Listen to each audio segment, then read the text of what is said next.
Si Satanas ba ay nilikha ng Diyos? Hindi. Ang nilikha ng Diyos, anghel.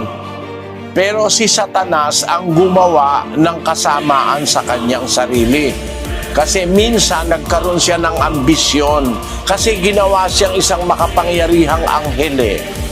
Maraming anghel eh. Mayroong mga anghel na tinatawag na kerubin, mayroong tinatawag na serapin, may tinatawag na mga anghel.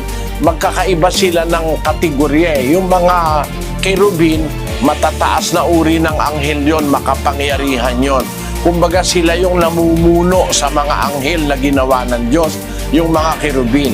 Pero itong isang kerubin na ito, como mataas ang kapangyarihan niya, malaki siya sa kanyang sarili, akala niya, pwede na siyang makipantay sa Diyos. Ano nangyari sa kanya? Nagkaroon siya ng ambisyon na, I will be like the Most High. Ano nangyari? Ang iyong puso, ang wika, sabi ng Diyos, ay nagmataas dahil sa iyong kagandahan.